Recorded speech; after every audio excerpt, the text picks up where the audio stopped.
மேவி உரை திருவாரூர் தோற்றமுடை உயிர் அப்படின்னா, அதாவது திருவாரூரில் பிறந்த உயிர்களெல்லாம் முக்தி பெறுவதற்குரியது. அது கண்டுபிடியா இருந்தாலும் உடனே அடுத்த வார்த்தை போட்டார் பாருங்க, உயிர் கொன்றான் அப்படின்ட்டார். வீடு தர வேண்டிய உயிரை என்ன செஞ்சுட்டான், கொன்று விட்டான் அப்படின்னா. அதான் நம்ம பேசிக்கிட்டு இருந்தோம். திருவாரூர் பிறக்க முத்தி, திருவண்ணாமலை நினைக்க முத்தி, காசி இறக்க முத்தினா என்ன அர்த்தம்? காசியில் போய் இறந்தா முத்தின்னா எல்லாருமே ஒன்றுமே சமயமே பண்ணாமல் ஜாதகத்தில் வந்து என்ன ஒரு 10 நாளையில் உயிருக்கு ஆபத்து அப்படின்னு தெரிஞ்ச உடனே பிளேன் ஏறி அங்கே போய் இறங்கி இறந்துடலாமா? காசியில் இறந்தால் மற்ற ஊர்களில் இறக்கிறத விட சிறப்பு. அது அந்த தலபுராணம் சொல்லுது. அங்கே இருக்கிற காசி விஸ்வநாதர் சொல்கிறது எல்லாம் ஒன்று தான். எல்லாருமே இப்படி ஆரம்பிச்சுட்டாங்கன்னா கற்பனை பண்ணி பாருங்க. அப்போ தேவாரம் இருக்குது, திருவாசகம் இருக்குது, வேதம் இருக்குது. இறக்க என்பதன் பொருள் நான் என்ற எண்ணம் இல்லாமல் போகிறது, அது போகணும். காசியில் இறத்தல் என்பது அது எப்படி புரிந்து கொள்ளணும்னா, அந்த ஞான நிலையை அடைந்து காசியில் போய் இறக்கிறது அப்படின்னு ஒரு பொருள். இன்னொன்று பொருள், இறைவனுடைய கருணையினால இறைவனே 5 எழுத்து உபதேசம் செய்தார். அதெல்லாம் தலபுராணத்துலலாம் சொல்றாங்க.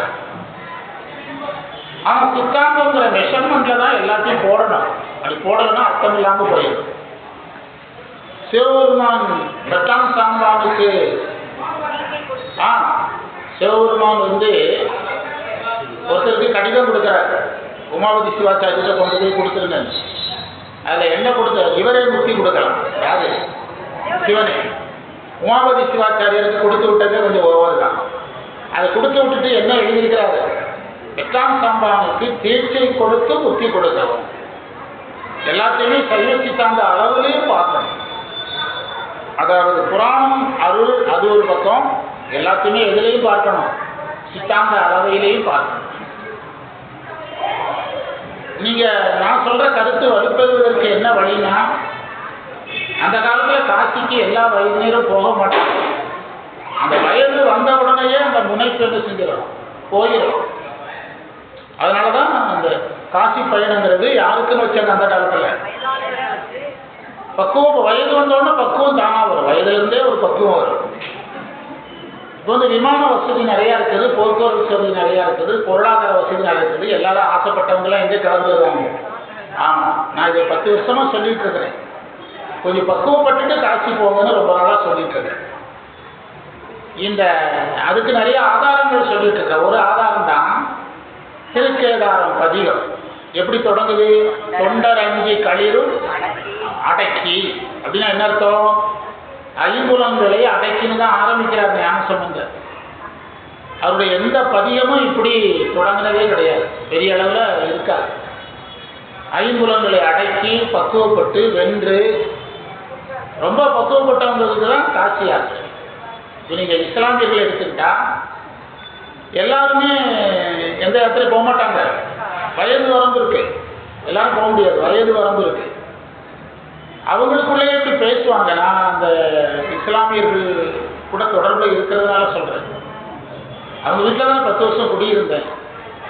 அவங்களுக்குள்ளே சொல்லுவாங்க, ஒரு தவறு செய்தால் அவர் வந்து இந்த மாதிரி வெளியே மெக்கா போயிட்டு வந்தவர், அதுக்கு ஒரு ஆளை கொஞ்சம் பக்குவப்பட்டார் அப்படின்னு அவங்களே பேசுவாங்க. நான் காதில் கேட்டதை சொல்கிறேன். அதே மாதிரி தான் நமக்கும் காசி, நமக்கு காசி கங்கை எல்லாம் அதுதான். சும்மா விமான டிக்கெட் கிடைச்சோன்னா எங்கே போய் இறங்கிடக்கூடாது. ஆமாம், இறங்கக்கூடாது. உடம்பு பக்குவப்படணும், மனசு பக்குவம். உடம்பு பக்குவப்படுறது ரொம்ப முக்கியம். நீங்கள் தமிழ்நாடு முழுவதும் 12 மாதமும் சுத்தணும், ஒவ்வொரு சிவாலயமாக போகணும். அப்போ தமிழ்நாட்டினுடைய 4 வகை கிளைமேட்டு. கைலாயத்துக்கு போகிறது, ஆமாம் அதுவும் இதே தான். நான் சொல்கிற விதிக்கு உட்பட்டது தான். அப்பர் எப்போ போனாரு? சரி, காரைக்காலங்கள் எப்போ போனாங்க? நீங்கள் மட்டும் எதுக்கு அட்வான்ஸாக போகிறீங்க? என்கிட்ட எல்லா கேள்விக்கும் எல்லாத்துக்கும் பதில் இருக்கு, எல்லாத்துக்கும் கேள்வி இருக்கு என்கிட்ட. திருநாவுக்கரசர் எப்போ போனாரு? தன்னுடைய வாழ்க்கை நிறைவு காலம். அவருடைய புராணமே அதில் தான் முடியுது. அவருடைய புராணமே அவர் எதில் போனதில் தான் முடியுது. கைலாயம் போயிட்டு வந்த பிறகு திருவையாறு வர்றார், கொஞ்சம் பாடம் தான் முடிஞ்சது. இதே இடத்துல நம்ம பெரிய புராணத்தை 3வது முறை பேசுறதுக்கு விழாவே எடுத்தாங்க நம்ம ஆன்மீக பேரவையில். இதே இடத்துல எத்தனையோ தடவை அந்த கதையை சொல்லியாச்சு. இந்த 2 பேரை எடுங்க. முதல்ல மிகப்பெரிய ஞானி அப்பர், அவர் கையை பக்கத்திலேயே விட இறைவன். அதில் உச்செய்தி இதுதான். நீங்கள் தமிழ்நாட்டில் முதல்ல முழுசா முடியுங்கிறத அப்பர் நமக்கு சொல்கிறார். அப்பரே நான் சொன்னால் கேட்க மாட்டாங்க. நீங்கள் திரும்பி போகிற மாதிரி போய் கொஞ்சம் பதிகத்தை பாடி முதல்ல திருவையாருக்கு முதல்ல போக வேண்டிய கைலாயத்துக்கு வந்து நான் பார்த்துக்கிறேன். திருவையாருக்கு போகாமலே வந்துடுறாங்க. நீங்கள் தமிழ்நாட்டினுடைய 274 தலங்களில் முடிந்த அளவுக்கு நான் சொல்கிற செய்தி ரொம்ப முக்கியம். 12 மாத கிளைமேட்டே போகணும். ஜனவரி கிளைமேட்டும் தெரியணும், பிப்ரவரி கிளைமேட்டு தெரியணும், நவம்பர் கிளைமேட்டு தெரியணும், மே கிளைமேட்டு. இதெல்லாம் பழகி உடம்பு என்ன செய்யணும்? சட்டை போடாமல் சுத்தணும். நம்ம போக முடியல, ஆனால் முறையை சொல்கிறேன். நான் கைலாயம் போகாதனால சொல்கிறேன். புரியுதா? சட்டை போடாமல் சுத்தணும். எது பழகணும்? உடம்பு நல்லா பனி வெயில் மழை எல்லாத்துக்கும் பழகணும். அதுபோல தான் இங்கே போகணும், கையிலே போகணும். காசி போய் காசி போனாலும் கையிலே போனாலும் ஒரே விதி தான். நான் எண்ணம் என்ன செய்யணும்? போகணும். அதை பார்க்க பார்க்க அந்த முனைப்பு போகணும். அதெல்லாம் அவர் எழுதியிருக்கிறார். இல்லைன்னா நான் ஏன் சொல்கிற காசி பிறக்க முத்தி சீக்கையை எழுதுகிறார். ஆரூரில் காசியில் இறக்க முத்தி, ஆரூரில் பிறக்க முத்தி. அப்படிப்பட்ட முத்தியடைய வேண்டிய ஒரு உயிரை கொண்டுட்டான். பார்த்தீங்களா? அதனால தான் 3வது படிங்க தோற்றமுடைய உயிர். 2வது கடைசியிலிருந்து உள்ளவாங்க திருவாரூர் தோற்றமுடைய உயிர். திருநெல்வேலியிலேயோ தூத்துக்குடியிலேயோ அல்லது கோயம்புத்தூர்லேயே பிறந்த ஒரு உயிராக இருந்தால் இது ஒரு பெரிய விஷயம் கிடையாது. திருவாரூரில் பிறக்கிற உயிரெல்லாம் எதற்குரியது? மோட்சம் அடைவதற்குரிய உயிர். அப்படி ஒரு உயிரை கொண்டுட்டான். ஒன்றா ஆதலினால் துணி பொருள் தான். துணி பொருள் தான் முடிவுன்னு அர்த்தம். துணி என்றால் முடிவுன்னு அர்த்தம். துணி பொருள் தான். துணிந்து எடுத்த முடிவு. அது பேர் துணிபொருள். ஆற்றவும் துணிபொருள் தான். ஆற்றவும்னா என்ன அர்த்தம்னா, ஆற்றவுங்கிற வார்த்தைக்கு தனியாக பொருள் இருக்கு. இதை தான் செய்ய முடியும், இதை விட்டால் வேற வழி இல்லைங்கிறது பேர் தான் ஆற்றவும் அர்த்தம். இதைத்தான் செய்ய முடியும், இதை விட்டால் வேறு வழி இல்லை என்பது ஆற்றவும். இப்போ நம்ம ஒரு ஊரில் ஒரு இடத்துல நிற்கிறோம், இனி பஸ் இல்லைங்கிறாங்க. அதுக்கடுத்த கட்டம் என்ன? ஆட்டோவில் போகலாம், ஒரு வண்டியை வாடகை எடுத்து போகலாம், ஃப்ரெண்டை வச்சுட்டு போகலாம். நாங்கள் இந்த தடவை கரூர் போயிட்டு பஸ் ஸ்டாண்டில் வந்து இறங்கி நின்னோம். ஒரு பையன் வந்து பஸ்ஸை விட்டுட்டான். 11:30 மணி, குடிமங்கலம் போகணுங்கிறான். 11:30 மணி. ஆட்டோ எவ்வளோன்னு நானே கேட்டேன். நானே கொடுத்துடலாம்னு வைத்தேன். கேட்டேன் அப்படிங்கிற மாரியம்மன் சன்னிதிலே செய்கிறேன். வயசு பையன் தான், ஒரு 22 வயசில் இருக்கா. அவன் ரொம்ப 14 வயசு பையன் மாதிரி பேசுகிறான். அதுதான் எனக்கு பயமாக இருந்தது. எங்கேயா சிக்கிற போகிறாங்க. பிறகு நானே கொடுத்தது ஆட்டோக்காக 500 ரூபா அப்படின்னு சொன்னாங்க. அது பிறகு எங்ககிட்ட 2 வீலர் இருந்தது. ஏன் 2 வீலர் இல்லை, மது 2 வீலர். பிறகு உங்கள் ஃப்ரெண்டுக்கு ஃபோன் பண்ணி பாருங்க அப்படின்னா ஃப்ரெண்டை கூப்பிட்டுன்னு அவரே சொல்லிட்டார். அதுக்குள்ள தான் நாங்கள் போகணும். எத்தனை மணிக்கு? அவருக்கு அதுதான் ஆற்றவும். துணிபொருள் தான் ஆற்றவும். ஆற்றுதல்னா செய்யுதல். அதை விட்டால் துணிபொருள் தான் ஆற்றவும் நிறுத்தம் செய்ய வேண்டியது இதுதான். இதை விட்டால் வேறு வழி. மற்ற அவர் கொல்லும் ஒரே தீர்வு, அவர் கொல்லும், அவரை கொன்றுங்க அப்படிங்கிறார். இங்கதான் தீர்ப்பு சொல்றாரு சார். முதல்ல அந்த இடத்துல தான் அவர் தன்னுடைய கருத்தை பதிவு பண்ணிட்டார். அவரை கொன்றுங்க. மற்ற அவர் கொல்லும் என்ன சொல்லியிருக்கலாம்? இளவரசனை கொன்னுருங்க, என்னுடைய மகனை கொன்னுருங்க, என்னுடைய ஒரே மகனை கொன்னுருங்க, அப்படி ஏதாவது சொன்னாரா? எப்போ அவன் தப்பு செஞ்சானோ அவன் தண்டனைக்குரியவனை அவன் என்று என்ன செய்யறாரு? தனியா பார்க்கிறார். அவன் என்று தான் பார்க்கிறார். எது மாதிரி இயற்பகை நாயினார் புராணத்தில் வர மாதிரி இயற்பகை வெல்லும், இயற்பகை வெல்லும்னு வருதுல்ல, அதே மாதிரி தான். அந்த பொருளை அவர் வந்து மகன் மேலே அவருக்கு அன்பு இருந்தது. என்ன இல்லை, பற்று இல்லை. அவருக்கு பற்று எதுனாலதுன்னா நீதி நேர்மையில தான் அவருக்கு பற்று. அதுவே யாரும் என நினைங்க, அதுதான் என்று எல்லாரும் நினைங்க அப்படின்னார். ஏன் நினைங்கன்னு சொன்னார்னா, யாரும் அப்படி நினைக்கல. எல்லாருமே ராஜா மேல வைக்கிற அன்பு யார் மேல வச்சிருக்கிறாங்க? அவனுக்கு எதை நடந்துடக்கூடாது, இவர் ஓவர நீதி நேர்மை பேசி மகனை கொண்டுடக்கூடாதுன்னு எல்லாரும் நினைச்சிட்டு இருக்காங்க. கொள்றதுதான் சரின்னு நீங்க நினைங்கன்ட்டார். அப்ப அவங்க என்ன நினைக்கிறாங்கிறது யாருக்கு தெரிஞ்சுட்டு? மன்னருக்கு தெரிஞ்சுட்டு. எனம் ஒழிந்து மற்ற இதனுக்கு இது இதுவே செயல். பார்த்தீங்களா? எனம் ஒழிந்து என்று சொல்லி மற்ற இதனுக்கு இது இதுவே செயல். அதுவே கொல்லுவதே தீர்வு அப்படிலாம் சேக்கிழார் எழுதல. ஏன்னா அவராலேயும் அதை திரும்ப திரும்ப சொல்ல முடியல. பெரிய புராணத்தில் சேக்கிழாருக்கு சில வரிகள் இருக்கு. நினைந்த பரிசை செய்தான். மெய்ப்பொருள் நாயனார் புராணத்தில் கத்தி எடுத்து குத்துறதுன்னு வந்துட்டான். அப்போ கத்தி எடுத்து குத்தினாங்க, அவரால் எழுத முடியல. என்ன நினைச்சிட்டு வந்தானோ அதை செஞ்சாங்க. நினைந்த பரிசே செய்தான், நினைச்ச மாதிரியே செய்தான். அதே மாதிரி இந்த இடத்துல அவரால் திரும்ப அதை சொல்ல முடியாதுதான். இதனுக்கு இது இதுவே செய்யும். எதனுக்கு எது அதை நம்ம சொல்லிவிடணும். இவ் ஆண் மனம் அழியும் துயர். ஆண்னா பசுமாடு, ஆண்னா பசு. மனம் அழியும் துயர். முதல்ல ஒரு பசுமாட்டுக்கு மனம் இருக்குன்னு கண்டுபிடிச்சான் பாருங்க மன்னன். அதுதான் பெரிய விஷயம். நம்ம அடுத்தவங்க மனசை பற்றியே கவலைப்பட முடியல. நம்மளால என்னால் முடியல, உங்களால் முடிஞ்சதுன்னா நீங்க எல்லாம் பெரிய ஞானிகள். அடுத்தவங்க மனசு, பசுமாட்டுக்கு மனசு இருப்பாங்க கண்டுபிடிச்சான் பாருங்க. நம்ம என்ன சொல்றோம்? புரிஞ்சுக்கிடவே மாட்டேங்கிறாங்க. அவருக்கு பிடிச்சதெல்லாம் செய்கிறாரு, அடுத்தவங்க மனசை பற்றி கவலைப்படுறது இல்லைங்கிறோம். ஆனா இவர் எதை பற்றி கவலைப்பட்டார்? பசுவினுடைய மனதை பற்றி கவலைப்பட்டார். எவ்வளவு பெரிய விஷயம். ஒரு விலங்குக்கு என்ன உண்டு? மனம் உண்டு என்று நினைத்தார். மனமொழியும் துயர் அகற்ற மாட்டாது. பசுமாடு மனசால படுற கஷ்டத்தை என்னால் நீக்க முடியல, அகற்ற மாட்டாது. என்னால் அதை நீக்க முடியவில்லை. அது நீக்கணும், நீக்க முடியவில்லை. நான் ஒரு மன்னனாக இருந்து கூட முடியலை. நீக்கணும்னா என்னது வரணும்? கண்ணுக்குட்டி வர்றது ஒண்ணுதான் தீர்வு. எதை வர வைக்க முடியாது? மாட்டாதேன்னா முடியாதவனாக இருக்கிறேன். வருந்தும் இது தனது உருவேறிட, அந்த கண்ணுக்குட்டி பட துன்பத்தை உருவேறிட யானும் தாங்குவது. அப்போ அதுக்கு அடுத்த தீர்வு என்னது? அது படுற கஷ்டத்தை நானும் படணும். அதுதான் அடுத்த தீர்வு. கன்றுக்குட்டியை உயிரோடு கொண்டு வர முடியல அப்படின்னா அடுத்த தீர்வு அது படுற கஷ்டத்தை நானும் படணும். இது உலக சம்பிரதாயங்கள் எல்லாமே இந்த விதிமுறையில தான் போயிட்டு இருக்குது.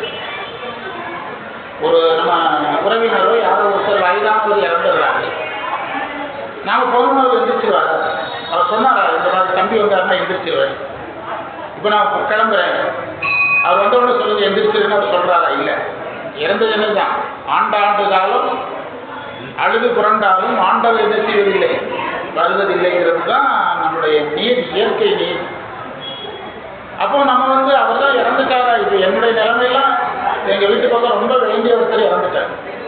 நம்ம வகுப்புக்கெல்லாம் பொருட்களெல்லாம் அங்கே தான் வாங்குவோம். அவர் வீட்டுக்கே இன்னும் போக முடியும். அவர் மருமகளை கடையில் பார்த்து பேசுனேன், இங்கே போகிறேன், வகுப்புக்கு போகிறேன், அங்கே போகிறேன், கருத்து போகிறேன், அவர் வீட்டுக்கே போக முடியும். குடும்பத்துலலாம் போயிட்டு வந்தாங்க. ஆனால் நம்ம மானிட சம்பிரதாயம் என்ன? ஒன்று அவர்களுக்கு ஏற்பட்டதை நாம் சரி செய்யணும். இப்போ அவருக்கு ஒரு 2 லட்ச ரூபா லாபம், அவருக்கு 2 லட்ச ரூபாங்கிறது 20 கோடிக்கு சமம்னா நமக்கு 2 லட்ச ரூபா சாதாரணம்னா நம்ம என்ன செய்யலாம்?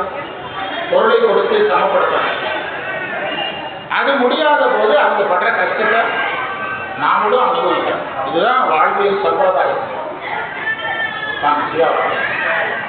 யாராவது ஒருத்தர் வயதாகி இறந்து, அந்த கதையை அதுக்காக தான் எடுத்தேன். வயதாகி இறந்துட்டாங்கன்னா கிராமங்களில் 15 நாள் அதற்கு மேலாக அந்த வீட்டிலேயே நிறைய பேர் கூடவே இருப்பாங்க. அதுதான் இந்த செய்தி. உனக்கு அந்த கஷ்டத்தை என்னால் போக முடியல, உன்னுடைய கஷ்டத்தை உங்களோட சேர்ந்து யார் அனுபவிக்கிறார்? நான் அனுபவிக்கிறேன். இது வாழ்வியல் சடங்கு, வாழ்வியல் சம்பிரதாயம். இதை ஒரு மன்னனாக இருக்கிறவன் கையில் எடுத்தான். நான் அந்த மாடுபட கஷ்டத்தை யாரும் படுறான், நானும் படுகிறேன்.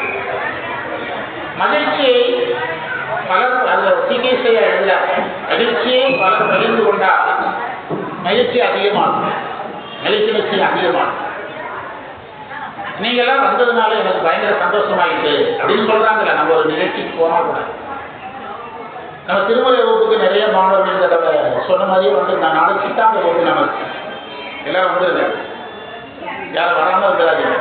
நானே சொன்னேன், பல தடவை சொன்னாங்க வீட்டு, நீ வந்துருந்தியா திருமுறை வகுப்பு எங்கன்னு கேட்டேன். திருப்பூர் எங்கேயோ போட்டிக்கு போயிட்டு வந்திருப்பாங்க, நினைப்பெல்லாம் இங்கே கிடையாது அவனுக்கு. எப்படி இவனை எல்லாம் வளர்த்து கொண்டு வந்து திருமுறை வகுப்புல நீங்கள்லாம் வந்தது சந்தோஷம் 2 தடவை சொன்னா சொல்லி யாரெல்லாம் ஆமாங்கிறீங்க? நான் சொல்றேன். ஏன்னா இன்னைக்கு இருக்கிற பரபரப்புல மாணவர்கள் வர்றது பெரிய பாடா இருக்கும். ஆனால் வர்றாங்க, நம்ம மாணவர்கள் வர்றாங்க, நாளைக்கு எதுவுமே வருவாங்க, நம்புறோம். வரலன்னா நாளைக்கு பொறுப்பு நமக்கு என்ன? நம்மளும் திருமுறையை எழுதுனது கவலைப்படுறோம். அப்போ ஒரு நிகழ்ச்சியில் நிறைய பேர் வரும்போது இதில் அவர் எழுத அழகான செய்தி, இன்பம் பெருகும். சரியா? அழகான இடம். ஒரு துன்பத்தில் பலர் பங்கெடுக்கும் போது துன்பம் இது வாழ்க்கையில் நமக்கு புரியுதான் பாருங்கன்னு எழுத. துன்பத்தில் பங்கெடுக்கும் போது துன்பம் குறையும். சிகிச்சையார் உரையில் இருக்கு. அதனால தான் உங்களுக்கு பாடம் நல்லா மாட்டேன். அவர் நோட்ஸ் எடுக்கிறதுனால தான் பாடம் முக்கிய மாட்டேங்குது. நீங்கள் என்ன வச்சு வரீங்கன்னா ஒரு 50 மந்திரத்தை படிச்சிடலாம். 200 ரூபாய்க்கு 300 பக்கம் நோட்டை வாங்கிட்டு வந்து எழுதி. ஆனால் மந்திரம் நகர மாட்டேங்கிறதுனா அவர் உரை எடுத்தால் நகராது. முதல்ல அவர் உரை வச்சு தான் பேசணும். இது அழகான இடம் அல்ல. பலர் சேர்ந்தால் இன்பம் பெருகிறோம், துன்ப நேரத்தில் பலர் சேர்ந்தால் துன்பம் பகிரப்படும். நீங்கள் யாரோ ஒருத்தர் வயதாகி இறக்குறாங்கன்னா நம்ம போய் அவரை ஏன் சந்திக்கிறோம்னா அந்த துன்பத்தில் நானே செய்யறேன், பங்கெடுத்துக் கொள்கிறேன். அப்போ குறையாது. அதைத்தான் இவர் எழுதினார். யாமும் தாங்குவதே, யாமும் அதிலே ஒரு தமிழ் இலக்கணம் இருக்கு. யாமும்னா ஏற்கனவே ஒரு உயிர் துன்பத்தில் இருக்கிறார். தமிழ் இலக்கணத்தில் அது பேர் இறந்தது தனிமையே எச்ச உண்மையினி கருமம், அதுதான் செயல். என அனகன் இந்த சோழ மன்னன் அரும்பொருள் துணிந்தான் அமைச்சரும் அஞ்சினர் அகண்டர். அதாவது அமைச்சர்கள்லாம் இதை பார்த்து பயந்து அந்த இடத்த விட்டு காலி பண்ணி போயிட்டாங்க. விட்டா நம்மள கையை காட்டி நீங்க வேற என் மகன் மேல விடுங்கன்னு சொல்லிடுவாங்க அப்படின்னு பயந்து யார் விலகி போயிட்டா? அமைச்சர்கள் விலகி போயிட்டாங்க. அவனும் திரும்பவும் முடிவு வருதான் அமைச்சர்கள் அங்கேயா, ஏன்னா யார் தான் செயல்படுத்தணும்? அமைச்சர்கள் தான் செயல்படுத்தணும். மன்னவன் தன் மைந்தனை அழைத்து மகனை கூட்டவ சொல்லிட்டார். வரச்செய்து அழைத்துனா வர சொல்லிட்டார். ஒரு மந்திரி தன்னை, ஒரு மந்திரின்னு சொன்னா போதும், ஒரு மந்திரிங்க. ஏன்னா மன்னன் அளவுக்கு நேர்மை பேசுறவனா இருக்கணும். அப்படி இல்லைன்னா அவனுக்கும் சராசரி மனிதனுக்கு வர்ற என்ன வந்துடும்? இரக்கம் வந்துடும். அது வரக்கூடாது. அதனால என்ன மந்திரினா அது? மந்திரிகள்ல ஃபர்ஸ்ட் கிரேட்ல இருக்கிற மந்திரியா இருக்கும். ஒரு மந்திரி தன்னை ஒப்பற்ற தன்மை உடைய ஒரு மந்திரி அப்படின்னா முதிர்ந்த கேள்வி தொன்னெறி அமைச்சர். அமைச்சர்களுக்கான இலக்கணம் முதிர்ந்த கேள்வி அப்படின்னா அர்த்தம்னா நிறைய விஷயங்களை கேட்டு தெரிஞ்சுக்கணும். பழமையான நெறிகள் எல்லாம் அவனுக்கு தெரியணும். அவன் தான் அமைச்சர். ஒரு மந்திரி தன்னை முன் இவனைங்கிறார். உரையாசிரியர் சொன்னாங்க இவனைன்னு சொல்றதுனால பக்கத்துல யாரும் வந்துட்டா? இவனை அண்மை சுட்டி தமிழ் இலக்கணம். பக்கத்துல மகன் வந்துட்டான்னு அர்த்தம். பக்கத்துல மகன் வரும்போது இயல்பா என்ன வரும்? பாசம் தானே வரும். ஆனா அவனுக்கு என்ன வரல? அவனுக்கு இந்த அறம், நீதி, நேர்மை, தர்மத்துக்கு முன்னால என்ன வரமாட்டுது? பாசம் வரமாட்டுது. முன் இவனை, அதுல என் மகனைன்னு சொல்லலாம். அவன் தான் அந்நியமா பார்த்துட்டான். மகனைன்னு சொன்னாதானே அந்த பற்று வரும். அதனால இவனை. இளவரசனைன்னு சொன்னான்னா மக்கள் அவனுக்காக பேச ஆரம்பிப்பாங்க. எங்க இளவரசன் அப்படின்னு பேச ஆரம்பிப்பாங்க. அதனால இவனை. அவ்வீதி, அவ்வீதினா என்ன அர்த்தம்னா எந்த இடத்தில் இந்த கன்றுக்குட்டியை இந்த பசு இழந்ததோ அதே இடத்துல இந்த தேர்காலிக்கு யாரும் சொல்லணும்? இதை என்னுடைய மகனை சொல்லணும் அப்படின்னு சொல்றாங்க. ஒரு பயங்கரமான ஒரு 5 வயது பையனை கூட கொண்டிருக்காங்க. நேற்றம் ஒரு பெரியவர், ஒரு குழந்தை. 5 வயசு பையன், ஒரு பெரியவர். எதுக்கு கொண்டீங்கன்னு கேட்டால் 10 வருஷத்துக்கு இருக்கிற பகைக்கு கொண்டிருக்காங்க. காரை விட்டு அடிச்சு கொண்டிருக்காங்க. சமுதாயம் இப்படி ஒரு பக்கமா போயிருக்கு. கீழே ஓடிட்டு இருக்கு. இன்னைக்கு ஓடிச்சு, நேற்று ஓடிச்சு. தென் தமிழகத்தில் 5 வயசு பையன், ஒரு பெரியவர் காரை விட்டு அடிச்சு கொண்டிருக்கா. எதுக்குன்னு கேட்டால் 10 வருஷத்துக்கு இதே இடத்துல தான் எங்களுக்கு வேண்டியவருக்கு ஆபத்து நடந்ததுன்னு. எந்த இடத்துல நடந்ததோ அதே இடத்துல பொண்ணு, அதே இடத்துல தலையை வெட்டி தனியாக வச்சுட்டு போயிட்டாங்க. டிவியில் 2 நாளாக ஓடிட்டு இருக்கு. அது அதர்மம். இது என்னது? இவனும் அதே மாதிரி தான் சொல்றான். எந்த இடத்துல நடந்ததோ அந்த இடத்துல யார் கொல்லப்படணும்? என்னுடைய மகன் கொல்லப்படணும். அவ்வீதி, வீதியும் கூட சொல்றான். அவ்வீதினா முரண் தேர்கால் ஊர்க. முரண் அப்படின்னா வலிமையான, அல்லது முரண்கிறதுக்கு இன்னொரு பொருள் கூட எடுக்கலாம்.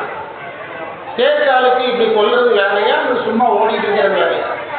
தேர்காலுங்கிறது மனுஷனை கொள்றதுக்கு தான் செஞ்சாங்க. அதனால முரண். அதான் முரண் தேர்கால். வலிமையான தேர்கால். தேர்கால் பசுக்குட்டி கண்ணுக்குட்டியை கொள்றதுக்கோ மனிதனை கொள்றதோ அதனுடைய வேலை. முரண் தேர்கால் ஊர்க என, அதாவது அவன் தீர்ப்பு சொன்னது அந்த இடத்துல தான், அங்கதான் தப்பு நடந்திருக்குது. அந்த இடத்துலயே அரசன் உலாவும் வீதியில தான் கன்றுக்குட்டி இறந்தது. அந்த இடத்துல அந்த கன்றுக்குட்டிய இறந்த இடத்துல யாரை கொண்டிருந்தார்? தேர்காலில் எப்படி என்னுடைய மகனை கொண்டிருந்தேன்னு அவர் அமைச்சர் சொல்றார். அன்னவனும் அந்த அமைச்சனும் அது செய்யாது. அது அவன் செய்யல. அவனுக்கு அது பிடிக்கல. ஏன்னா அது மன்னன் நீதிக்காக இதை செய்யறான். ஆனா அந்த இளவரசன் இறக்குறதுல யாருக்கு உடன்பாடு இல்லை, அமைச்சருக்கு உடன்பாடு இல்லை. அதன்று அந்த இடத்த விட்டு காலி பண்ணி போயிட்டான். அரசனுடைய ஆணையை மீறலாமா? அப்ப என்ன செய்யணும்? தற்கொலை பண்ணிக்கலாம். பாருங்க எவ்வளவு பெரிய தர்மங்கள் அந்த காலத்தில். இன்னைக்கு வேணா அதிகபட்சம் ராஜினாமா பண்ணுவோம். நான் அமைச்சர் என்ன செய்வோம், ராஜினாமா பண்ணுவேன். அவன் என்ன செய்துட்டா, தற்கொலை முடியும். ஏன்னா ராஜா சொன்னதை செய்ய முடியல. என்ன செய்யறான், தற்கொலை. அதுல ராஜ கட்டளை அப்படின்னா அது செய்து ஆகணும். இப்போ கோச்சங்கனானுடைய தாயார் வந்து அந்த கோச்சங்கனான் பிறக்கிறதுக்கு முன்பு தலைகீழா கட்டி தொங்க விடுறாங்கல்ல, கோச்சங்கனானுடைய தாயார். அப்போ அந்த தலைகீழா கட்டி தொங்க விடுறதுக்கு யாராவது சம்மதிப்பாங்களா? அப்போ அந்த பணிப்பெண்கள் தான் கட்டி தொங்க விட்டது, யாருமே சம்மதிக்க மாட்டேங்கிறாங்க. அப்போ அவங்க ராஜமாதாவினுடைய கட்டளைன்னு சொல்லி தான் செய்ய வைக்கிறான். இது ராஜமாதா கட்டளை, செய்ய வைக்கிறான். ராஜ உத்தரவுனா அவங்க பின்பற்றினா அவங்களுக்கு சாகணும். அமைச்சர் என்ன செஞ்சிடுறாங்க, செத்துடுறாங்க. அந்த காலத்துல எப்படி இருந்திருக்குது தர்மம், நீதி, நேர்மை அப்படி. அன்னவனும் அது செய்யாது அகன்று தன் ஆறுயிர் துறப்பார். அப்படிங்களா, அந்த இடத்த விட்டு போய் இறந்துட்டான். உரையாசிரியர் சொன்னாரு, நல்ல குணம் உள்ள இளவரசர். அது மட்டுமல்ல, அவனே ஒரு தவம் செய்து பிறந்த பிறகு நல்ல பிள்ளைனா கூட இதுதான் டைம்னு பார்த்து பேரை விட்டு கொண்டு விடலாம். நல்ல பிள்ளை இல்லைன்னா கூட இதுதான் சமயம்னு பார்த்து பேரை விட்டு கொண்டுடலாம். அப்படிப்பட்ட பையனே கிடையாது. தவம் செய்து பிறந்தவன். நீங்க திருவாரூர் கோயிலுக்கு போனீங்கன்னா கோயிலுக்கு தெற்பக்கத்தில் கல்தேர் அப்படின்னு அந்த தேர் இருக்குது. இப்போ செய்துக்காங்க பிற்காலத்தில் கல்லிலேயே தேர். அந்த தேர் காலில் இந்த இளவரசன் படுத்திருக்கிற சிலை இருக்கு. தேர் அவன் மேலே ஏறி இருக்கும், முகம் பார்த்தா சிரிச்சுட்டு இருக்கும். அது ஆச்சரியமா இருக்கும், பார்க்கறதுக்கே ஆச்சரியம். முகத்தில் ஒரு சிரிப்பு இருக்கும். ஏன்னா எதற்காக இறக்குறோம், தர்மத்துக்காக உயிரை விடுறோம். அந்த தவம் செய்து பிறப்பு. அது மட்டுமல்ல, இவன் தன்னுடைய தலைவனும் கூட இளவரசன். இளவரசன் யார் தான், தலைவன் தான். முதல்வர் தலைவர்னா துணை முதல்வர் தலைவர் தான்.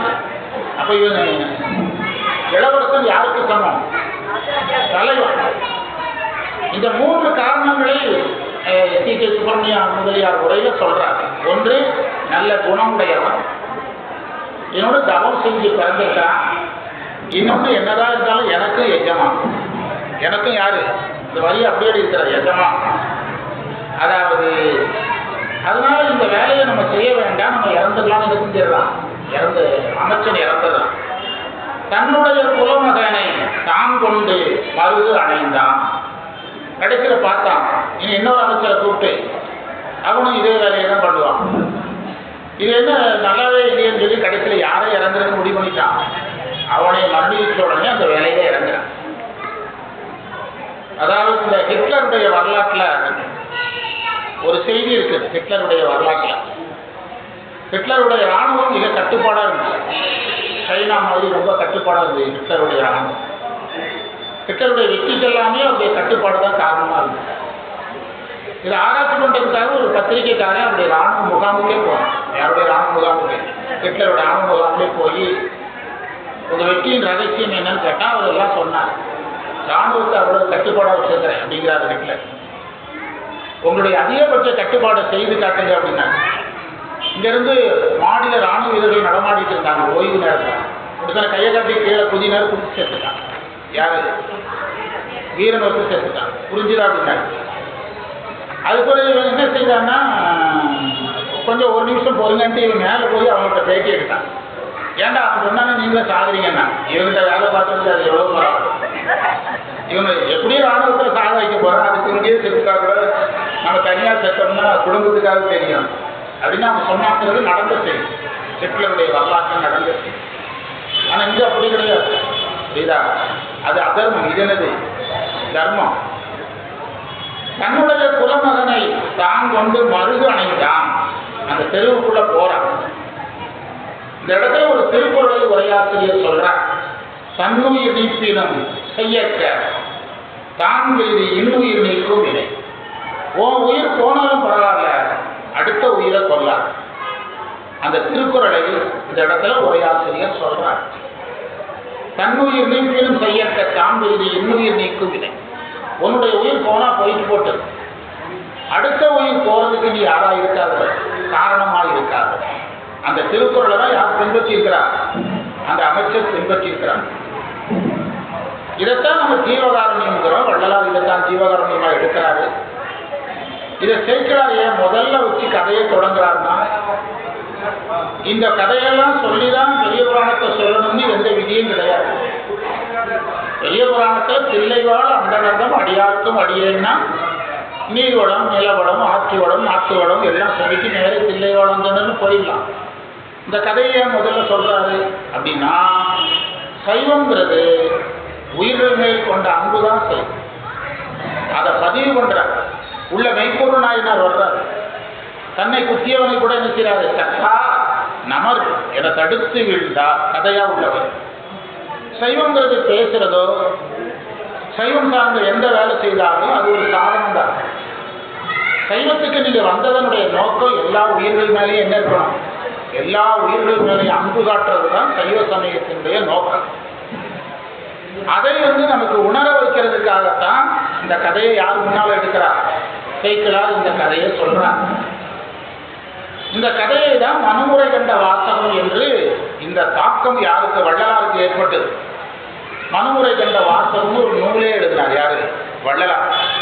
உயிர்கள் மேல நம்ம எப்படி அன்பு காட்டணும், அதாவது இறைவன் சாமியை கும்பிடுறவங்களுக்கு அடையாளமே அடுத்த உயிர்கள் மேல என்ன காட்டுறது தான்? அன்பு காட்டுறது தான். பேசுறது சைவம் சார்ந்த எல்லாமே மற்றதெல்லாம் டேலண்ட், எக்ஸ்பர்ட். அதெல்லாம் டேலண்டில் போயிடும். டேலண்ட்டுங்க முக்கியம் இல்லை, பண்பு முக்கியம். எது முக்கியம்? பண்பு முக்கியம். அதாவது ஒரு உலக அறிஞர்கள் என்ன சொல்றாங்கன்னா, ஒரு கட்டத்துக்கு மேல மனிதனுடைய வெற்றி அவன் குணத்துல தான் இருக்கிறான். ஒரு கட்டத்துக்கு மேல மனிதனுடைய வெற்றி எதில் தான் இருக்குது? அவன் குணத்துல தான். ஒரு கிரிக்கெட் வீரராக வர்றான், கேப்டனா போடுறாங்க. கேப்டனா நல்ல பேர் வரணும்னா விளையாடுறத விட எது முக்கியம்? குணம் முக்கியம். டீம் தோத்துருது, தோல்விக்கு நான் காரணம் பொறுப்பேற்றுக்கிறேன் அப்படின்னு சொல்லணும். அந்த பண்பு வரணும். இவங்களும் சரியா விளையாடலைங்க, புரியுதா? இவங்களும் சரியா விளையாடலன்னு யாரையும் நிறுத்தி விடாது, கை காட்டக்கூடாது, கை காட்டக்கூடாது. அவன் தான் இது. எனக்கு என்னுடைய சைவ பணியில் ஒரு நெருக்கடி வந்தது. உங்கள்கிட்ட யார்த்தையாவது எல்லாரும் சொன்னாங்க, நாங்கள் கையெழுத்து போடுறோம், நீங்கள் முறையிடுங்க. நான் அதை எப்படி போராடினேன்? நான் வெளியே போகிறேன், நான் வெளியே போகிறேன்னு தான் சொன்னதை தவிர யார்கிட்டையும் நீங்கள் நான் ஒரு லெட்டர் எழுதுறேன் கையெழுத்து போடுங்கன்னு யார்கிட்டையும் நான் போகலையே. புரியுதா உங்களுக்கு? நம்ம அந்த உயிர்கள் மேல் அன்புங்கிறது தான் என்னது? சைவம். அதைத்தான் வேந்து மலம் தேர்கால் இட அஞ்சி, அதாவது சிவஞான முனிவர் சோமேஸ்வர் முதுமொழி வந்தாலும் ஒரு நூல் எழுதிட்டார். அந்த நூல் அந்த கதை இருக்குது. வேந்து மகத்தேர்கால் இட அஞ்சி. இந்த திருக்குறளை விளக்குறதுக்கு இந்த கதையை தான் சொல்லியிருக்கிறார் சிவஞான முனிவர். அதை சீக்கை செய்யாதது அந்த கதையை இதை சொல்லியிருக்கிறார். சோமேஸ்வர் முதுமொழி வந்தாலும் ஒரு நூல் இருக்காங்க. போனால் இந்த திருக்குறளை விளக்குறதுக்கு எந்த கதையை சொல்றாரு? மனுநீதி சோழன் கதையை சொல்றாரு. அதனால சமயம் கொண்ட வர்றவங்க, சமயம் பண்ண வர்றவங்க அறிவு வளருது, திறமை வளருது, பேச்சு வளருது, எல்லாம் இருக்கட்டும். என்ன வளரணும்? பண்பு வளரணும். நான் சொன்னது புரிஞ்சுதா? ஒரு கட்டத்துக்கு மேல மனிதனை உயர்த்துவது எதுதான்? பண்பு தான் உயர்த்தும். ஒரு கட்டத்துக்கு மேல அவனை உயர்த்துவது பண்பு தான். குலமகன், அந்த மந்திரத்துல குலமகன்கிற வார்த்தை இருக்குது. குலமகன்னா குலத்தை தன் வழி நீடிக்க செய்வது. அவன் ஒரு பையன் தான் இருக்கான். 2-3 பசங்க இருந்தா கூட சரி போனா போட்டு நினைக்கலாம். ஒரு பையன் தான் இருக்கிறான். வழி இப்போ நம்ம குடும்பங்களிலேயே ஒரே குடும்பத்துல 4-5 குழந்தைகள் இருக்கும். குடும்பத்துல யாருக்காவது குழந்தை இருக்காது, எனக்கு ஒரு குழந்தைய கொடுங்கன்னு கேட்டா கூட ரொம்ப கொடுக்க மாட்டாங்க, அவ்வளவு ஈஸியா கொடுக்க மாட்டாங்க. ஆனா ஒரே மகனை நீதிக்காக கொடுத்தார். குலத்தை தன் வழிவழி நீடிக்க செய்வதல்ல மகன். அந்த மந்திரத்துல மருகுன்னு ஒரு வார்த்தை இருக்கும். மருகுன்னா நீதின்னு. இந்த மந்திரம், இந்த வர்ற மந்திரம் தான் இந்த புராணத்தினுடைய மிக முக்கியமான ஒரு மந்திரம். ஏற்கனவே நிறைய முக்கியமான இடங்கள் சொல்லியிருக்கிறோம். அதிகமாக ஒருமைந்தான் தன் குலத்துக்கு உள்ளான் என்பதும் உணரான். முதல் பாயிண்ட், ஒரே மகன் தான் இருக்கான். இந்த சோழர் குலத்துக்கே இது மட்டும்தான் இருக்கான் என்பதை என்ன செய்யல? உணரான். உள்ளான், நினைக்கல என்பதும் உணரான். அதை அவன் உணர்ந்து பார்க்கல. அவனுக்கு எது மட்டும்தான் கண்ணுக்கு முன்னால் தெரிஞ்சது? தர்மம், நீதி.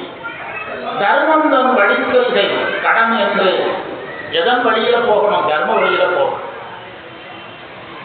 நம்முடைய வேத தர்மம், இந்து தர்மம், சத்தியம் வத, தர்மம் சர. என்ன பொருள்? உண்மை பேசு, அறவழியில் நட. இந்தியாவில் பிறக்கிறவங்களுக்கெல்லாம் இந்த கேரக்டர் இருக்கணும்னு வேதம் சொல்லுது. சத்தியம் வத, தர்மம் சர. சரண நட. பேசுவது உண்மையா இருக்கணும், நடக்கிறது தர்மமா இருக்கணும். உங்களுக்கு ஏதாவது வாழ்க்கையில் குழப்பம் இருந்ததுன்னா இதை ஞாபகப்படுத்திக்கிட்டா போதும். இதை ஞாபகப்படுத்திக்கிட்டா போதும். நம்ம மாணவர்களுக்கே நான் பல முறை சொல்லியிருக்கிறேன். தவறு செய்து வெல்லுவதை விட சரி செய்து தோற்கலாம். தப்பு கிடையாது. ஜெயிக்க வந்ததுக்காக என்ன பண்ணாதீங்க, தப்பு பண்ணாதீங்க. பல முறை வகுப்புல சொல்லியிருக்கேன். அதாவது அதே மாதிரி சில வழிகள் சொல்லியிருக்கிறோம். அறம் நம் வழி, அருள் நம் துணை, ஆனந்தம் நம் குறிக்கோள். 3 நம்ம குரூப்புக்கு ஒரு 5 டைலாக் சொல்லி கொடுத்துருக்கோம். அறம் நமக்கு வழி, அருள் நமக்கு துணை, ஆனந்தம் நம் குறிக்கோள். இன்னொரு செய்தி முதல்ல ஆரம்ப காலத்தில் அடிக்கடி சொல்லுவோம். உண்மையா இருங்க, உழைக்க தயாரா இருங்க, வகுப்பு மேல மதிப்பு வைக்கிறது. வகுப்பு மேல மதிப்பு வைக்கிறதுனா இன்னைக்கு வகுப்பு இத்தனை மணிக்கு தொடங்கிடுவாங்க, நம்ம போகணும் அப்படிங்கிற அந்த மதிப்பு வைக்கிறது. வகுப்பு மேல மதிப்பு வைக்கணும். ஆசிரியர் மேல நம்பிக்கை வைக்கினா இந்த பாடத்தை வந்துடுவாரு, பாடத்தை நடத்துவாரு, முடிச்சு தருவாரு அப்படிங்கிற நம்பிக்கை யார் மேல வைக்கணும்? கடவுள் மேல வைக்கிற நம்பிக்கை வேற. இது வேற. பாடத்துக்கு மட்டும், எல்லாத்துக்கும் ஆசிரியர் நம்ப வேண்டியதில்லை. கற்றவையெல்லாம் வாழ்க்கையை கடைப்பிடி. இந்த 5 செய்தி அடிக்கடி சொல்லு, நம்முடைய வகுப்புல சொல்லிக்கிட்டே இருக்கும். எனவே தர்மந்தன் வழிக்கல்கை கடன் என்று தன் மைந்தன் மர்மந்தன் கேராடி. மர்மம்னா மார்புல அர்த்தம். படுக்க வச்சு மார்புல எதை ஏற்றிட்டான்? பேரை ஏற்றிட்டான். மர்மம்னா மார்பு. மருமந்தன் தேராடி உற ஊர்ந்தான் மனுமைந்தன். கடைசி வழிய சொன்னார். சேக்கிழார் பேசுறார் அந்த வழியை. நூலாசிரியன் பேசினா அதுக்கு தமிழ் இலக்கணத்துல கவி கூற்றுன்னு பேர். கடைசி வரி சேக்கிழார் தனியா பேசுறார். அருமந்த அரசாட்சி அரிதோ பற்றி எளிதோதான். என்ன சொல்றாருன்னா, அருமையான அரசாட்சி அவ்வளோ ஈஸி கிடையாது, ரொம்ப கஷ்டம். அருமை சரியா அரசாங்கங்கிறது ரொம்ப கஷ்டம். எல்லாத்துலேயும் சரியான்னு சொல்லிப்பாங்க. சரியா வாகனம் ஓட்டுறது கஷ்டம். திருப்பூர்ல எல்லாம் பார்த்தீங்கன்னா விதியே கிடையாது. அவங்க நேற்று நாங்கள் கோயம்புத்தூர் போயிட்டு வந்தோம், மெடிக்கல் செக்கப்புக்காக போயிட்டு வந்தோம். அந்த கற்பகம் கல்லூரி பக்கத்தில் ஒரு சிக்னல், பெரிய சிக்னல், அது கோயம்புத்தூர்ல முக்கியமான சிக்னல். ஒரு இந்த ஆம்புலன்ஸுக்கு வழி விடணும். ஆம்புலன்ஸுக்கு கார்கள்லாம் வழி விடதான் நான் அப்போ தான் நேரில் பார்த்தேன். எல்லா கார்காரங்களுமே டக்குன்னு வண்டி சைடில் ஒதுக்குறாங்க. ஆம்புலன்ஸ் கரெக்டாக போகுது. நம்ம ஆட்கள் என்ன செய்யறாங்க தெரியுமா? ஆம்புலன்ஸுக்கு பின்னால் போகிறாங்க.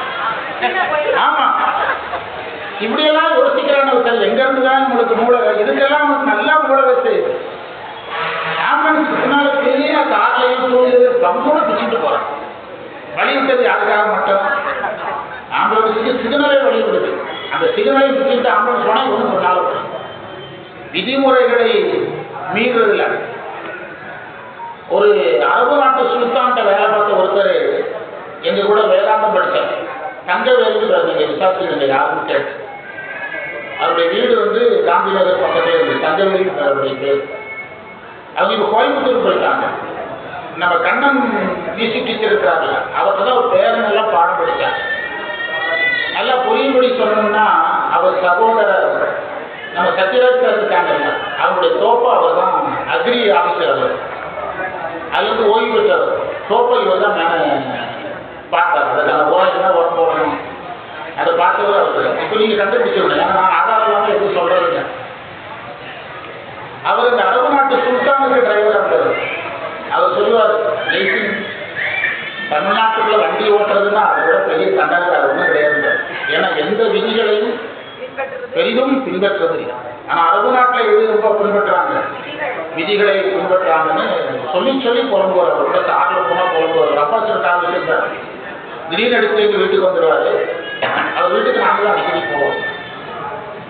அருமந்த அரசாட்சி அரிதோ மற்றும் எளிதோ தான். அரசாங்கத்தை சரியா பண்ணணும்னா அது ஈஸி கிடையாது, கஷ்டம். அதை பேசுவது மானம், இதை பேணுவது காமம், பூசுவது மானுடலை நன்று நம்ம தொட்டோம். கம்பராமாயணத்தில் திருப்பி ஒரு பாட்டு, ராவணனுக்கு எதிரான பாடல். மானத்தை பற்றி பேசுகிறார், மனிதர்களை அவமதித்து பேசுகிறார், பேசுவது பெண் என்று ஆசைப்படுறது சிற்றின்ப ஆசைப்படுறார், பேசுவது மானம், இடை பேணுவது காமம், பூசுவது மானுடல் நன்று நம்ம தொட்டோம். அரசாங்கம் நல்லா இருக்கிறது என்று ராவணனுக்கு எதிராக சொல்லப்படுகிறது. எதிராக ராமாயணத்தில். எனவே சரியா அரசாங்கிறதுனா அது ரொம்ப கஷ்டம். அரிதோ மற்றும் எளிதோ தான். இதற்கு என்ன பெயர் தமிழ்ல? கவிக்கூற்று. என்ன பேரு? கவிக்கூற்று. அதுல உரை என்னன்னு சொன்னா தெரியுமா ஆசிரியர்? அரிதோ மற்றும் எளிதோ அப்படின்னு ஏன் சொன்னாராம்? எந்த ஒரு வேலையும் சரியா செய்யறத நம்ம பார்க்கும்போது சாதாரணமா தெரியும். உரையாசிரியர் சொல்றார், எந்த வேலையிலும் சரியா செய்யறத நம்ம பார்க்கும்போது சாதாரண என்னத்த பெரிய விஷயம், அதுல என்ன சார் இருக்குது, அது என்ன நடக்குது சார் அப்படின்னு சொல்லுவாங்க. அது எழுதினாரு, பிறர் எண்ணுவது போல் எளிதல்ல. அடுத்தவங்க நினைக்கிற மாதிரி என்ன இல்லை, எளிது கிடையாது. பிறர் நினைக்கிற மாதிரி இந்த வேலை எளிதானது கிடையாது. பிறர் எண்ணுவது போல் எளிதல்ல, எளிதோ ஓகாரம் எதிர்மறை. தமிழ் இலக்கணம் பாருங்க, கஷ்டம் என்று பொருள். அருமந்த, அருமந்தனா அருமருந்த, அமிர்தம் போன்றன்னு இருக்கும். அருமருந்த என்பதுதான் அருமந்த. இந்த இடத்தை விளக்குவதற்காக அரிச்சந்திரன் கதையை உரையாசிரியர் சொல்றார். அரிச்சந்திரன் அந்த தர்மத்தை கடைபிடிக்கிறதுக்காக எவ்வளவு கஷ்டப்படும். அவனுடைய அரிச்சந்திரனுடைய அந்த சத்தியத்தை மீற ஒரே ஒரு தர்மத்தை தான் கையெடுத்தான். என்ன? பேசுவதில்லை, பொய் பேசுவதில்லை. ஏன்னா ரெண்டே தர்மங்கள் தான் உலகத்தில் பெருசு, கொல்லாமை பொய்யாமை. உலகத்தில் எத்தனையோ தர்மங்கள் இருந்தாலும் ரெண்டு தர்மம் தான் முக்கியம். பொய் பேசாத உயிர்களை கொல்லாம். வள்ளுவர் இதை சொல்றாரு, நாமக்கல் கவிஞர் சொல்றாரு, எல்லாருமே எழுதுறாங்க. உலக தர்மங்கள் எல்லாம் எதில் அடங்கிடுது? கொல்லாத, பொய் பேசாத. கொல்லாதங்கும் போது இவனால எந்த உயிருக்கும் ஆபத்து கிடையாது. பொய் பேசுறதுல முடிவு பண்ணிட்டானா நேர்மையா வாழ ஆரம்பிச்சிடும். பொய் பேசுறதுலன்னா நேர்மையா வாழ ஆரம்பிச்சிடும். பொய் பேசுறதுக்கு தயாராகும் போதுதான் அவன் எல்லாத்துக்குமே பொய் பேச ஆரம்பிச்சிடறான். கிராமங்களில் சொல்லுவாங்க, ஒரு பொய் பேசுனா 1000 பொய் 9 பொய் சொல்ல வேண்டியது. முதல் பொய்யை சொல்ல முடியலன்னா நீங்க எதை பேச வேண்டியது? உண்மையை பேச வேண்டியது. முதல் பொய்யை சொல்றது இல்லைன்னா உண்மையை பேச வேண்டியது. பள்ளிக்கூடத்தில் ஆசிரியராக இருக்கும்போது 7ஆம் வகுப்பு 6ஆம் வகுப்பு ஒரு கதை இருந்தது. ஒரு திருடன் பாலைவனத்தில் நடந்து போறவங்க என்ன செய்யறாங்க? சுற்றி வளைச்சு கொள்ளையடிக்கிறது அவனுடைய வேலை. அந்த ஊர் மக்கள் ஊர் விட்டு ஊர் போகும்போது இவர் மாதிரி ஒரு பையனை ஒரு அம்மா அந்த பெரிய ஒரு பொறுப்புல அனுப்பி வைக்கிறாங்க. அப்போ நிறைய காசுகளை அவனுடைய காட்சட்டை இருக்குல்ல, அதுக்குள்ளேயே திணிச்சு நீ அங்கே போய் எடுத்து அந்த பொருளெல்லாம் வாங்கிட்டு வந்து அனுப்பி விட்டுறாங்க. திருட எல்லாத்தையும் அந்த பொருளையும் புரிஞ்சுட்டான். இவனுக்கு அந்த காசு யாருக்கும் தெரியல, அந்த திருடனுக்கு தெரியல. இவனை கொடுக்கல, அவனும் வாங்கல. திருடன் கொஞ்சம் தூரம் போயிட்டு திரும்பி வந்து பொய் பேசாம எல்லாரும் உண்மையை பேசுங்க. அவர் பெரிய நாட்டுக்காக உழைக்கிற மாதிரி, யாரும் பொய் பேசாம பேசுங்க, உங்கள்கிட்ட பொருள் இருந்தால் தந்துருங்கிறாங்க. அப்பவும் கொடுத்துறாங்க. ஏன்டா கொடுத்தான்னு கேட்டதுக்கு எங்கள் அம்மா பொய் பேசுறான்னு சொல்லிட்டாங்க அப்படிங்கிறான். அப்போ யார்? திருடன் இருந்தாங்க. அந்த ஒரு சின்ன பையன் நேர்மை கூட யார்கிட்ட இல்லை, நம்மகிட்ட இல்லையா அப்படின்னு திருடனே திருந்துறான். ஒரு கதை பள்ளிக்கூடத்தில் பாடமாக இருந்துச்சு. அந்த ஒரு சிறுவனால் யாரை திருத்த முடிந்தது? ஒரு சிறுவனுடைய நேர்மை ஒரு திருடனை திருத்தியது அப்படின்னு அந்த கதையை சொல்ல வரும். அதனால அந்த ஹரிச்சந்திரன் கதையை இதில் வச்சிருக்கிறாங்க. இன்னொரு பொட்டை பாண்டியன் கதை. பொட்டை பாண்டியன் எதையே வெட்டி கொள்கிறான், என்னுடைய கையிலே வெட்டி கொள்கிறான். அந்த கதையெல்லாம் பிரமாணமாக வச்சு இந்த பெரிய புராணம் இப்படியே தான் 4 மந்திரமா போகுமா சார் கேட்கக்கூடாது. பல வரலாறு வர ஆரம்பிச்சு ஒரு வகுப்பு 25 மந்திரம் கூட போகும். எது வந்தால் பல வரலாறு நல்ல வேகமாக நடத்தினா பெரிய புராணத்தை ஒரு 150 வாரங்கள் இருந்தால் நடக்கலாம். 150 வாரங்கள் நம்ம அப்படிதான் வழக்கமாக முடிச்சிருக்கிறோம். இந்த தடவை கொஞ்சம் லேட்டே ஆகும். ஏன்னா நம்ம இந்தியோட கொஞ்சம் அந்த சிறுசேசிய உரையை அதிகமாக பேசணும். அப்போ மந்திர நிச்சயாது நகராமல் மெதுவாக போகும். அதை பார்க்கலாம். ஒரு திருவாசகம் பார்க்கலாம். ஒரு திருவாசகம் பார்த்தோம்னா மணி எத்தனை கண்ணா? 10